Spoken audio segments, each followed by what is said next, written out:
But I If mean, you never from did what it, they nobody said would earlier, expect he you to didn't do have it. the opportunity to do so. because she wasn't letting him even see the child. So, There you If go. you wasn't, She's the one if and you that's wasn't then spending all doing given the this. this, situation, I mean, is she the one that's calling him and saying like, "Hey, your son needs to eat," or is he just voluntarily bringing over food to make sure that his child eats?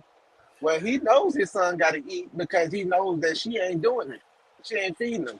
So when that situation pop up, if he got the right to see the kid, take your kid away and feed him, and then bring him back. At least you Well, know your kid again, ate. like I said, if that's not something that he's able to do because she feels like, oh well, if you're gonna take him, spend time with him and feed him, you used to do it with them, so you need to take all of them. Nah, So he hold on, ain't maybe got to that's like take all maybe of them. now we're seeing That's a this as stretch. the end result of that. Like, well, I can't afford to take all of them, or I don't want to. So I'm His just gonna bring relationship, food his over. relationship is with his kid. His relationship is with Question his for the kid, room. right? Question So for he the know. room, right quick. Right quick. I just got to ask. It's amazing that that this woman here is being so real and so honest, and that we got a lot of shit coming from the fellas. She's giving it to us straight up. I've been sitting back in the cut laughing like a motherfucker at the simpish talk, the extra shit, and she hey done put man. it out there. Any grown ass man talking about a nigga a simp for taking care of a kid is a clown.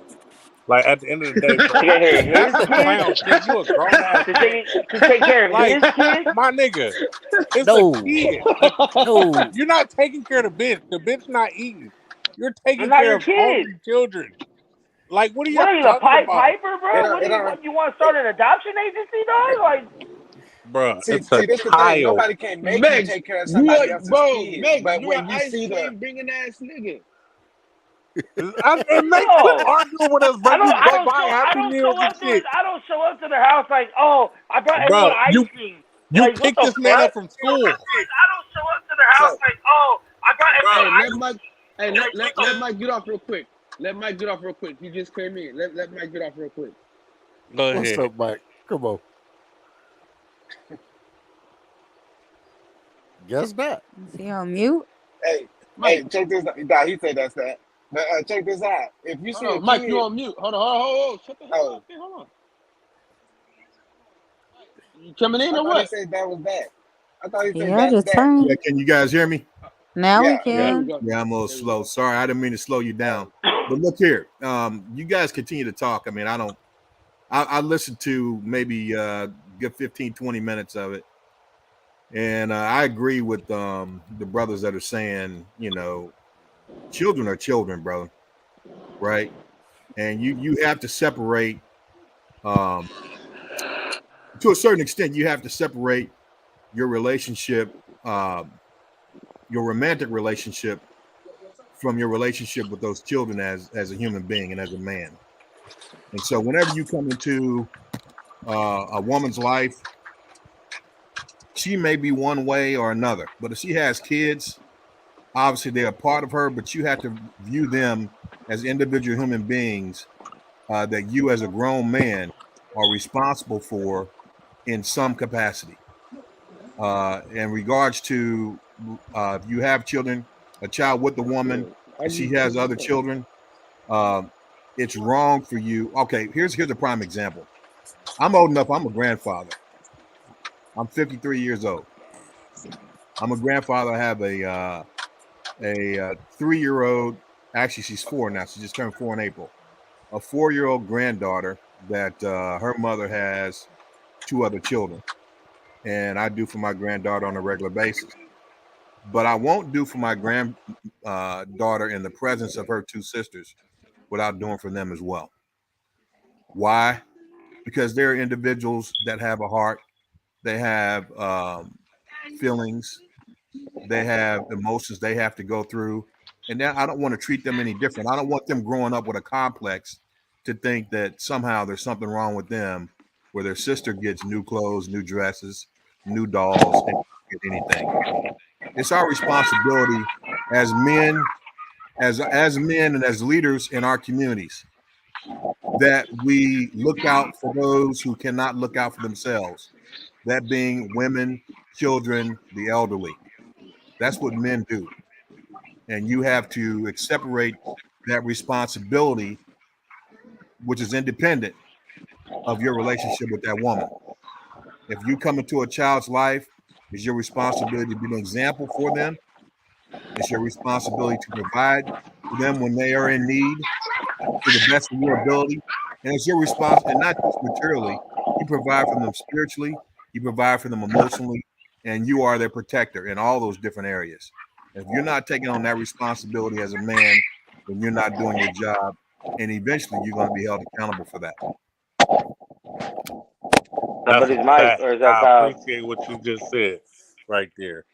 It ain't about the relationship. You have to separate your emotions from the shit, man. It's about the kids. Like that shit can have an effect on them kids growing up that will be unfixable. You're just creating another cycle of some fucked up adults. Why this person didn't love me enough to bring me a happy meal?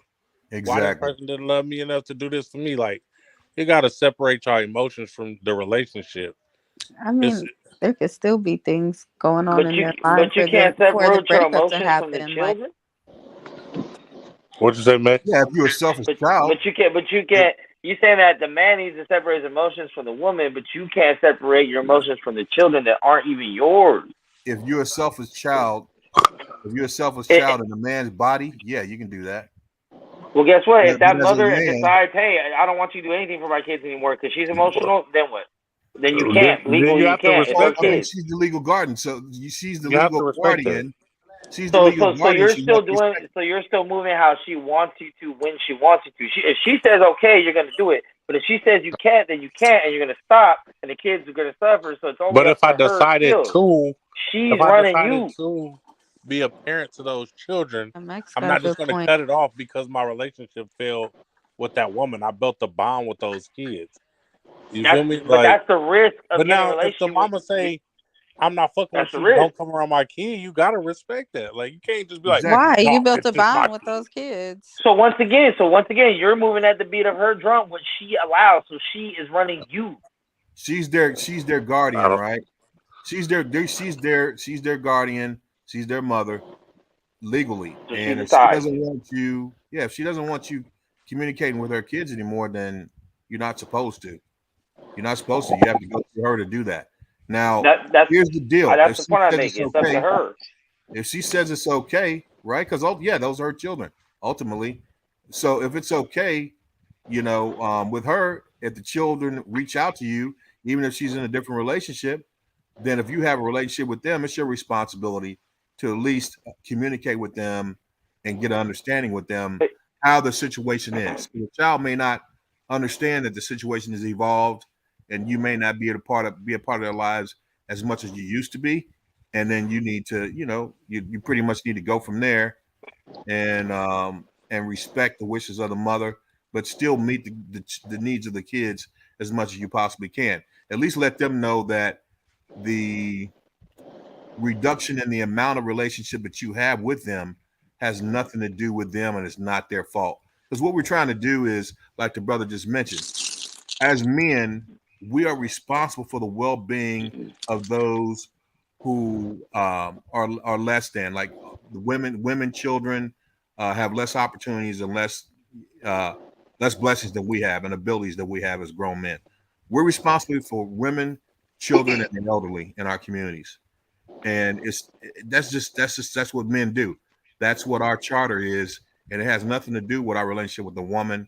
It's a charter that's given to us by God. And when you're dealing with women and children and the elderly, you have to protect them, especially women, children. You have to protect them because they're emotionally pliable.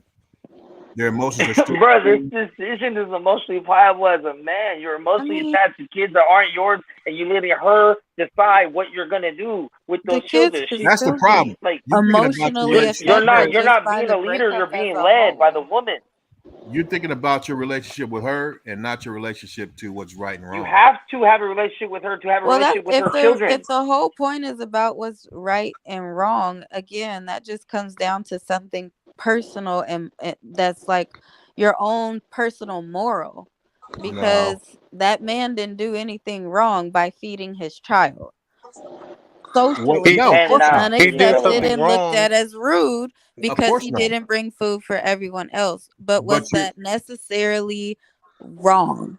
it's not rude. Was it Yeah, wrong? it is Yes or wrong no? because it is Just wrong wrong. because as a man you have to look out for the psychological and emotional welfare As a of father, the he was children you supposed to also feed are. his child or not? As a Of father, he course was you should playing a have. role in But feeding this all would have those been the kids until better. the relationship As was a This would have been toxic. the father But he of better broke option. up one, with her. was he not supposed to feed his child or was he supposed to feed four? I can He say As was a this: supposed if you're a father father, of one. he was I can supposed say to this: feed if his you're a child. father, then you're gonna move like a father. Exactly. He You're gonna was I don't move think like they're around So Christ. he kids. has to be responsible for all of her You know them children kids ain't because got No, no he she don't. daddy. has He not moved don't. But on that's into It's another mom's fault. relationship. but wait, let's bring child support into That's this. a How do we know how much money this man paying in child support? Okay, It but don't Yeah, even even if matter. he's It's yeah, the not but wait, paying principle. but child wait, support, like, but wait, let me say this, because sometimes because I know when I was in my 20s and I was paying child support, I had to have a whole separate job just to fucking pay child support and a whole nother job to live. So we have no idea what this man finances is. So we can't even speak on this situation. This is, to me, I would think the bigger picture would be how much involved these relationships, when these people put this stuff on the internet and they trying to basically shame somebody, like Max saying, pushing somebody into doing something. We don't know the backstory through that. Because when people separate with kids, that shit get real ugly real quick. And the money part, when you go to court, they on your ass quick. But when it comes to visitation, them judges don't care about that. They'll put bench Well, warrants on men that won't facts. pay within a heartbeat. They'll have your license suspended in a heartbeat. They'll take your passport Facts. in a heartbeat. I'd have been to court fighting because I couldn't see my kid and paid money. but you know what the challenge is, bro? Hey, You know, just let them see it multiple times. There was no bench warrant put out for that. So right? there's going to be some party that's going to get fed up with that kind of foolishness. So we don't know the Exactly. backstory of that. What I'm saying, we have Here's the no idea how far that is. But We just coming on the at the end of snippets the of day, that. problem are is, the you taking problem care of your is, ex's children that aren't yours? Are you taking care of your ex's children that aren't yours? Now I I'm no, not. understand if but it was like you were even, I'm married not. 10 years and really raised the kids, that might be a little different. That right. Yeah. might be a little Oh, hey, different. hey, check this out. Check this out, guys. Read that, Mexico. Viva la. That's because of the bitch though. She's Nah, doing nigga, shit in the period, street. period. Read it out loud, though. We want you to read it out loud, Mexico. As a father, he failed to get that cheeseburger in his kid's mouth that day. Ooh. And that was because of the bitch. I'm So gonna leave what's the that up. point? I'm gonna leave that up. But Nah, if we looked at this The bitch situation, threw right? the If food. if How was that for his this fault? situation, if we just remove the whole viral issue and just look at this situation from your own personal morals and then the social and cultural norms that you've been raised to believe, like honestly, that's what it all boils down to. Yeah, you know what? And that's the It, problem with it's a society right conflict of now. interest between what you've been raised to believe and what you personally feel is right or wrong, and that's where the clash is coming. Yeah, and that's the problem with society right now. We have we live in a society where truth is relative, and really the truth and the fact is truth is absolute. There's a right and wrong way to do everything. When we talk about children, of course you should feed your child, but if you don't have the ability to put food in the mouth of those other children at the same time, then take your child somewhere where she can eat or he can eat alone, where those other The children not. woman wouldn't let him take the Hold kids. That on. was But part of the anyway, video. like I said, if we steer away from that situation socially, The, you the Don't feel woman don't it's would wrong. feed your Not child. morally, Don't socially, no. The don't culturally, woman feed because wouldn't your that's let what him child. we've see been his raised kids. to She would not believe let the is kid come out the rude. house. The No, woman would that not let shit. the kid come out the house to be with the dad. Right. But that, That but was that, part of the So argument. Hey, She he said, "No, you're wouldn't not have going to been see the able kid to if he take would have his because you showed didn't up bring child the on some food." there. player shit, like, oh, I got some taco shit for you to make, she would let that nigga see that kid. Make the food for the Okay, kid. I'm gonna so get my time. He So showed he's up got with to a fucking bribe the Happy girl Meal, by buying and food he for know the it's other 4 girl to other see his kids own there. kid, just to see his Yeah. kid. Yeah. See, he's not That's obligated to do crazy. anything other than what he was supposed to do in court. What they So said he on has court to and buy paper. food for 3 other kids That's just it. to see his kid. Like, He's not that's obligated. crazy. He's well not that's a problem. obligated to do Morally, anything he's for. not That's a problem. obligated to do more than No, I'm saying. provide and feed for his own succeeds Okay. socially, everyone feels as though he should have provided for all of them. Now, Here's the deal for me. in that situation we saw on the video, she's wrong for that. She Yeah. she dro- Yeah. she set the trap, and when he got there with the food, she put him on the spot. All that was her. Now, like I said, like the other guy just said just now, he could if he show up with the he could have left the food in the car, went and said, "Let me see my kid." He go take his kid to go eat and to the park or whatever, talk about things and how things gonna go, and then bring him back. That's it. That's what he Now, could have did. She wasn't But gonna let but that as she happen though. is as a wrong. She man, wasn't gonna Because let as that a happen. again, man, like I mentioned earlier, how, like you guys keep saying, it affects the kids. I don't disagree with that. But at what point do you set boundaries with what you do for yours versus what you do for all of them? I want to Because hear what. From the like beginning. somebody mentioned earlier, if back to school season rolls around, are you supposed to buy school supplies for all the No, rest of her you kids? set the No, Are you precedent from not the supposed to buy, no, beginning. I'm not obligated to. If finished. you're Are you not willing, supposed to if you're buy willing to do it, back to don't no, do don't school it. overtalk, don't clothes overtalk, for the don't rest overtalk. Let of her them? talk. Let Are her you talk. supposed to buy Christmas gifts for all of them? Are you supposed to put in on all of their birthday parties? And If you you're two not are willing to not do it, dating, don't you're do not it. a family, you're not a unit anymore. Like that right there kind of shows kids that these people, they supposed to do whatever for you no matter what. And that's not his role in that child's life anymore at that point. Let me give you a situation right here.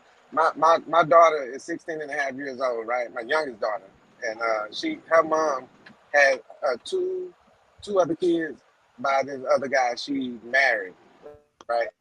So my daughter only called, she don't call me for nothing else. This time she called me and said Happy Father's Day in a text. She don't call me, she just texts. So all these years, she been getting child support, all that been on time and everything, right? But she'll call me and ask me, and when I visit her, she go on shopping spree. Okay, her mama taught her to do that when I got out there. So, but when I can't visit her, now she texts me and asks me for money, and I was saying it. And sometimes I say, "Give me a minute," and then the argument would come like, "Give you a minute," and I'm like, "Yeah, I'm busy." Or when my dad had passed away in April, she was asking me for some money for some kind of shoes or shirt, and I said, "Hold on now, I got to pay for a funeral, so right now I can't spend no money nowhere else. So can you give me a break?" And there was an argument behind that. She called. The mother text me from her phone saying, you don't need to be talking to your daughter like this and this and this." And I told her, I said, "Dude, first of all, I don't need to be talking to you. That money in the bank, you put that on my daughter." And she gonna tell me that she got other kids. Like I was supposed to be responsible for them other kids. You feel me? So I know what I'm talking about in this situation. I'm not trying to be upset or anything. There's a little passion in there. But the thing is that I'm not obligated to her other kids. I'm only obligated to do for my child. And when I Get it. and when I go by my business, I go back to work Morally. and take care of myself. Now, like I Yeah. said, I need to hear more women speaking about that woman trapping that guy and putting him on blast like he did something wrong. She put him in the Right. trap in the first place.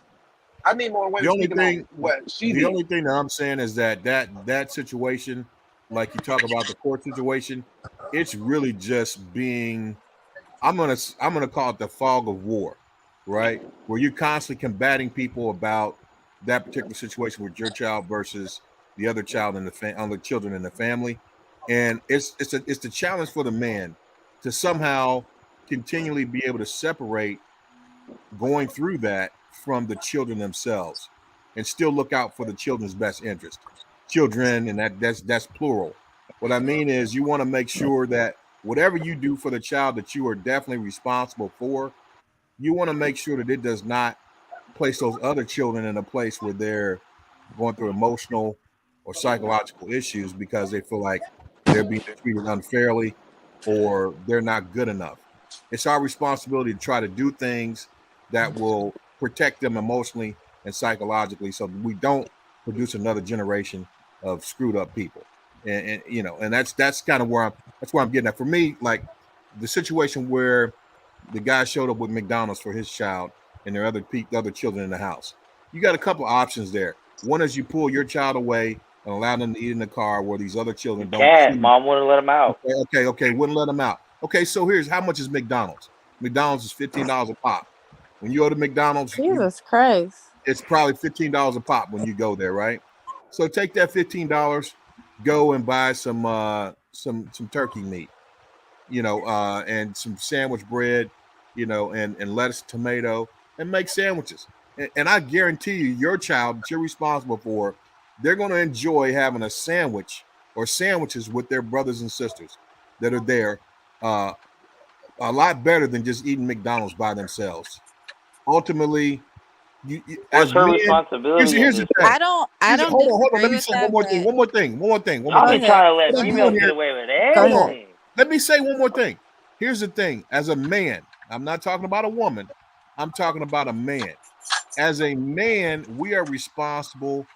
I think the acronym for man is manifest answers now. Man means manifest answers now. That means we are responsible to face the problems of life and come up with solutions. We ain't here to save these hoes. Bro, You're you're not responsible for saving the having that baby bitch. by her. And those solutions that we have, those solutions and those answers that we manifest, they definitely need to take into account the welfare of women, children, and the elderly. That's our responsibility as men. And if we're operating any way outside of that, we're not fulfilling our responsibility and our charter from God. That's Hey, I'm the gonna tell you this. reality of it. You let other people take care of your kids? Oh, I took care of my own kids, but I only have one son. But yeah, But You got my so fellas as will a take that. parent, like your responsibility is to take care of your kids. Like she got Man, 3 kids of her own. Her responsibility is to take care of her 3 kids as I a got parent. I got 2 baby mamas, You're right? missing the whole point, and So that's so both of them it's can mute. And I've potentially. said it several times. You're still missing it, so it's I am mute. missing It's it. a mute That's some point. simp shit. Okay, That's so crazy. be it. Like I understand every All now and right. then So if you y'all got it, agree to fucking bring it over. disagree. But he should Great. never get in trouble or be looked at as less than a man because he's not taking care of some other man's kids with a girl he's not even with. He's not even Yeah, in a relationship with you're her. not even hearing what I'm saying. And that's why I don't like talking to you in a lot of I ways don't give a He's fuck. saying as a man that is that you man's have no It's job crazy understanding. that some people can be because the grown You and got to kids still go can't be. beyond. feed themselves. How you grown in a kid body? I mean, a kid in a grown man body. You think that What? simping, bruh, for feeding a kid is wild? Like, Yeah, that's pretty bruh, selfish. That's pretty you're No, not to selfish, you're look not at looking and out for the it's no, woman. childish. no, no, no, no, no. Like It's very Fuck that's her. childish. fine Like, if you as a man want to do that. I'm saying to be looked at as less than because you choose not to is not okay. If you choose to I do it, I then do it, I, bro. I Cool, look pat at on the you less back. than if you was playing the role, you should have chose not to do it from the beginning, and nobody He would broke up expect with her. you He to not do the playing the shit. role no more. But he Yeah, was that's playing See, the not y'all, for role life, in the though. don't relationship. forget. But that's not Don't for life, forget. though, brother. That's not for life. Don't, When you're not with that woman no more, then you can have a relationship if you choose to, but that's not your responsibility in reality of that situation. So now Because if it's the other way, you wait a just minute. If it's the other cut way the kids around off. and you're a single dad, let's flip it on the head as society role. If you're a single dad and you're with a woman and she's with your kid and she's trying to do what she can as the role of a stepmom, and then you break off with that woman, nobody's gonna be down talking her and telling her she less than a woman for not playing that role with the kid that's not hers. If she Shit, I does am. it, that's great. If she does it, that's great, but that's not her responsibility. And again, I keep bringing up this point. We don't know. Your phone's breaking up.